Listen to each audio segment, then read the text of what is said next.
Praise the Lord. Glory to Jesus. Hallelujah. Our God is the King of all the earth. He is highly exalted. Bible Habakkuk की पुस्तक के अध्याय 2 के 4 वचन में कहती है, पृथ्वी यहोवा की महिमा के ज्ञान से ऐसी भर जाएगी जैसे समुद्र जल से भर जाता है।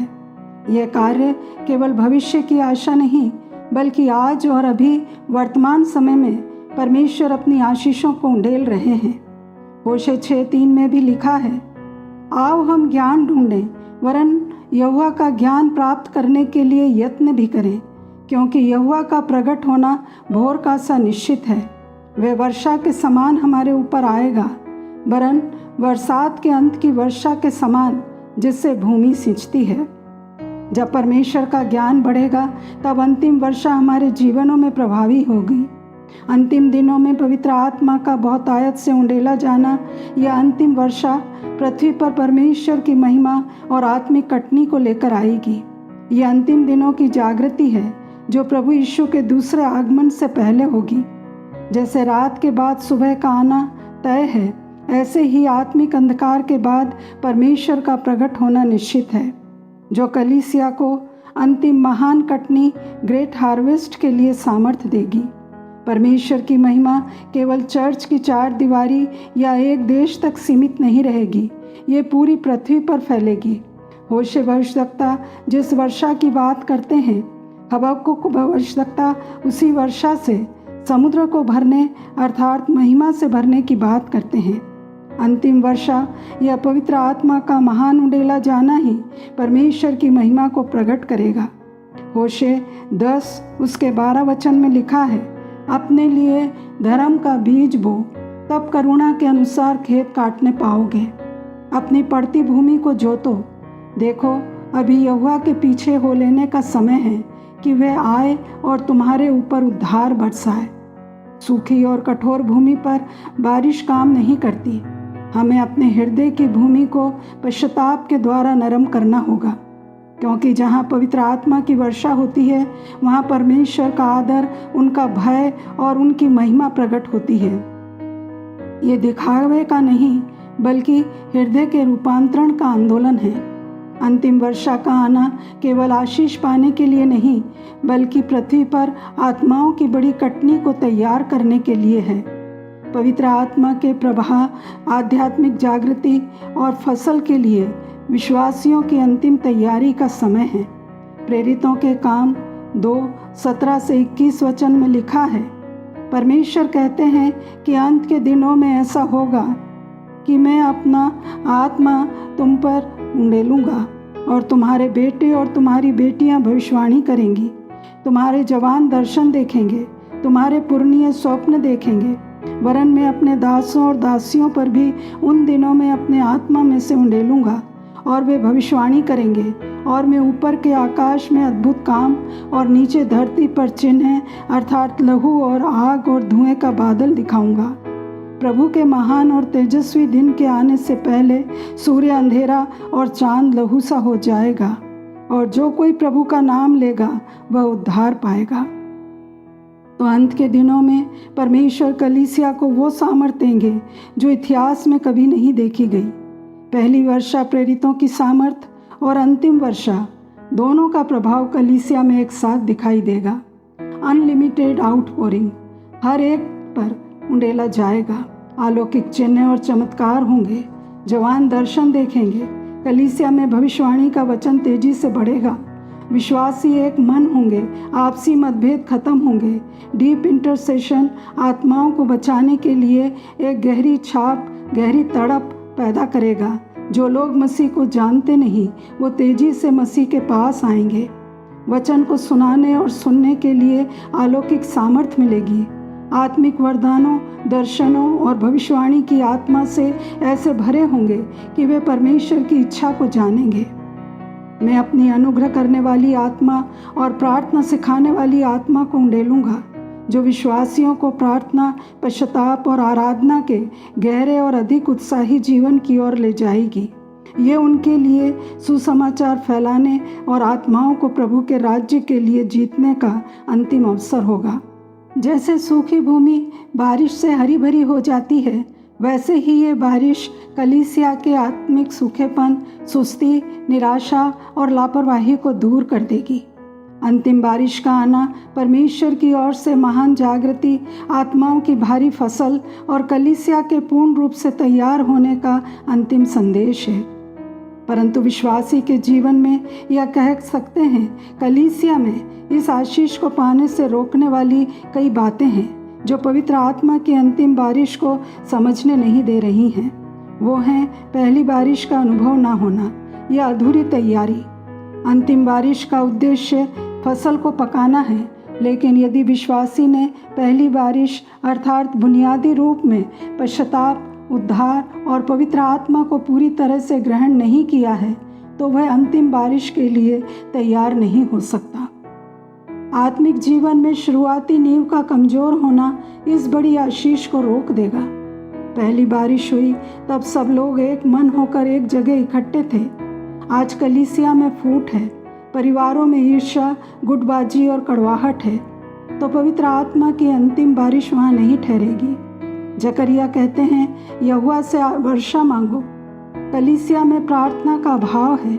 यदि कलीसिया प्रार्थनाहीन हो चुकी है और केवल भौतिक तरीकों और एक्टिविटीज़ पर निर्भर है, तो यह आत्मिक सूखापन का कारण बनता है। यदि विश्वासी पवित्रता का जीवन छोड़कर संसार की अभिलाषाओं, धन दौलत, झूठी आत्मिक संतुष्टि पाने के लिए आकर्षित रहते हैं, तो परमेश्वर का आत्मा शोकित होता है। हृदय की अशुद्धता इस स्वर्गिक वर्षा के मार्ग में बड़ी दीवार है। अंतिम वर्षा किसी व्यक्ति या संस्था को बड़ा बनाने के लिए नहीं, बल्कि केवल परमेश्वर के नाम की महिमा और फसल काटने के लिए आती है। जहाँ इंसान अपने काम, बुद्धि या संगठन पर घमंड करने लगता है, वहाँ पवित्र आत्मा अपना सामर्थ्य प्रकट करना बंद कर देता है। अंतिम वर्षा आ रही है, उसके आने के चिन्ह दिखाई देने लगेंगे यदि घमंड, अहंकार और मैं कलीसिया में से दूर हो जाएगा। कलीसियाओं में आत्मा और सच्चाई के स्थान पर प्रदर्शन, दिखावा, हिपोक्रेसी बढ़ती जा रही है।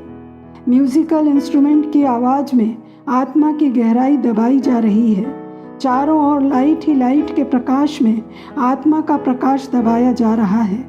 आराधक, वर्शिपर्स अपनी परफॉर्मेंस पर ज़्यादा ध्यान देते हैं। आराधना और स्तुति केवल गीतों को गाना नहीं, पर हृदय की सच्चाई से समर्पण और आत्मा में प्रार्थना और परमेश्वर की उपस्थिति में आना है। परमेश्वर हृदय की सच्चाई से प्रसन्न होते हैं। जब सच्चे समर्पण के साथ प्रार्थना और आराधना होगी, तब बड़ी भीड़ कलीसिया में आने लगेगी। ये चंगाई पाने वाली भीड़ नहीं, प्रॉस्पेरिटी पाने वाली भीड़ नहीं, परंतु पश्चाताप की हुई, अपने को तोड़कर प्रभु को खोजने वाली भीड़ होगी। एलिया को बादल दिखाई नहीं दे रहे थे, फिर भी उसने विश्वास और आत्मिक संवेदनशीलता से वर्षा की आहट सुन ली। बाद में एक छोटे से बादल से आरंभ होकर मूसलाधार बारिश हुई। एलिया एक प्रार्थना करने वाला व्यक्ति था। गहरी संगति रखने के कारण वह परमेश्वर की आवाज़ पहचानता था। जो व्यक्ति परमेश्वर के निकट रहता है, वो चिन्हों को पहचान लेता है। एलिया द्वारा पहले कर्मेल पर्वत पर लोगों को परमेश्वर की ओर लौटाया गया, फिर वर्षा हुई। जागृति से पहले लोगों का मन प्रभु की ओर लौटना है।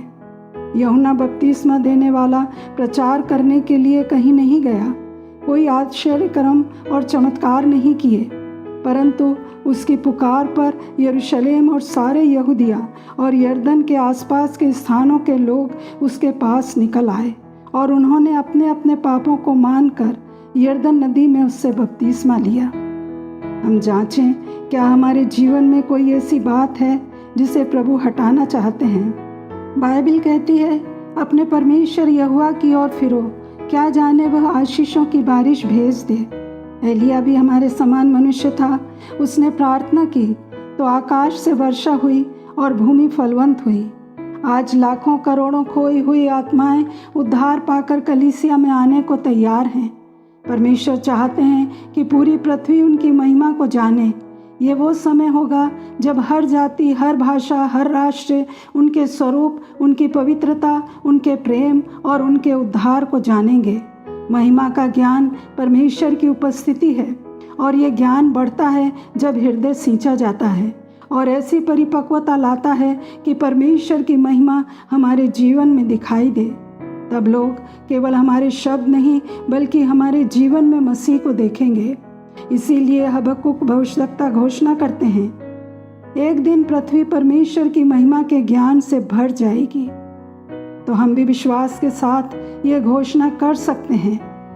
मैं विश्वास करती हूँ कि परमेश्वर अपनी अंतिम वर्षा हमारी कलीसिया पर बरसाने वाले हैं। हमारी कलीसिया आत्मिक सूखे में नहीं रहेगी। पवित्र आत्मा हमें नया जीवन देंगे। हम पवित्र आत्मा के भूखे और प्यासे हैं। हर बाधा, हर भय, हर आत्मिक गुनगुनापन यीशु के नाम से दूर होता है। कलीसिया पवित्र आत्मा की सामर्थ से भर रही है।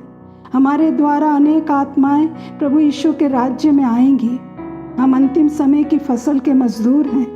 मसीह के आगमन के लिए तैयार हो रहे हैं। हमारे घर, परिवार और अगली पीढ़ी पर भी पवित्र आत्मा उंडेला जा रहा है। हम विश्वास से घोषणा करते हैं कि हमारी कलीसिया में अंतिम वर्षा का समय आ गया है। तो प्रियो, हम अपने विश्वास में जड़ पकड़कर दृढ़ होकर बढ़ते जाएं और निरंतर प्रार्थना करते रहें। पिता परमेश्वर हमारे भीतर पवित्र आत्मा के लिए गहरी भूख और प्यास उत्पन्न करें। जो बातें आपके कार्य में बाधा उत्पन्न करती हैं उसे हमारे जीवन से दूर करें। योएल 2:28 के अनुसार अपना आत्मा कलीसिया पर उंडेलें ताकि दुष्ट की हर चाल नष्ट हो जाए जो कलीसिया में फूट डालती है।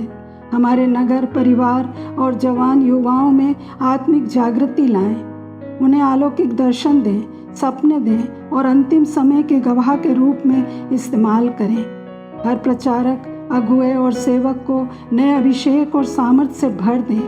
प्रभु, हम प्रार्थना करते हैं कि हमें भी बहुत सी आत्माओं को आपके राज्य में लाने के लिए उपयोग करें। हमें ऐसा जीवन दें जो आपको प्रसन्न करे और आपकी महिमा प्रकट करे। हमारे जीवनों में कोई भी गुप्त पाप, संसारिक घमंड या आत्मिक घमंड है तो हमें क्षमा करें। हमें पवित्र बर्तन बनाएं ताकि अंतिम वर्षा हम पर ठहर सके।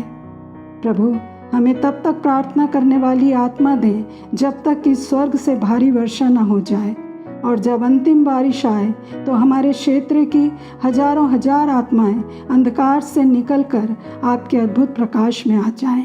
प्रभु यीशु मसीह के नाम में, आमीन।